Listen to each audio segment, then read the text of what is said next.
હાય friend, જય માતાજી। તો હું તમને આજે એક એવી વાત કહેવાની છું ને, એનાથી મને તો બહુ હસવું આવ્યું છે। રસ્તે માણા નીકળે ને એને બહુ હસવું આવ્યું છે, કેમ કે મારી યાર ઘટના જ એવી ઘટી છે ને કે તમે સાંભળશો ને તો તમને પણ એટલું હસવું આવશે ને એની વાત નહીં। કારણ કે આજ મારે થોડું શાકભાજી લેવાનું હતું ને પાણીપુરી ખાવાની હતી, તો મને એમ થયું કે હાલ જલ્દી જાઉં, હું ઘા તો શાકભાજી લેતી આવું, પાણીપુરી ખાતી આવું અને એક રીલ્સ રસ્તામાં બનાવતી આવું। તો થયું એવું કે હું તમને હમણાં બતાવું કે મારે યાર હું ઘટના ઘટી છે, તો તમે પણ દાંત કાઢશો, કેમ કે મને ખબર નથી કે શું ઘટના છે। કારણ કે હું રસ્તામાં હાલી આવતી હતી ને તો માણસો મને જોવે ને દાંત કાઢે, મને જોવે ને દાંત કાઢે, તો હવે મને એ નથી ખબર કે હેના દાંત કાઢે છે। મને એમ થયું કે હું ફેમસ છું, રીલ્સ બનાવું છું એટલે દાંત કાઢતા હશે, જોતા હશે।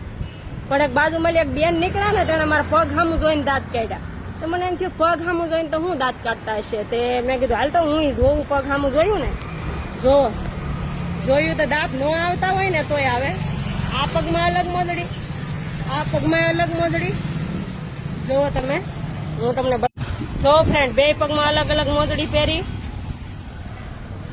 અને એટલી ઉતાવળ હતી ને કે બે પગમાં અલગ અલગ મોજડી પહેરીને હું ઠેઠ ત્યાં મારા ઘરેથી અડધે અહીંયા મહાવીર હાઇટ્સ સુધી આવી ગઈ। જો હું તમને બતાવું, અને ઘણા માણસોએ પગ સામું જોઈ દઈને દાંત કાઢ્યા, ત્યારે મને ખબર પડી કે હું અલગ અલગ મોજડી પહેરીને આવીશું। તો હવે શું કરવાનું, ઘરે બદલવા જવાની અને પછી પાણીપુરી ખાવાની કે આમને મારા ચપ્પલ અલગ અલગ ચપ્પલે હું પાણીપુરી ખાઈ આવું? તો મારા વાળા કોમેન્ટ કરવાનું ભૂલતા નહીં, હાલો જલ્દી કોમેન્ટ કરી દો।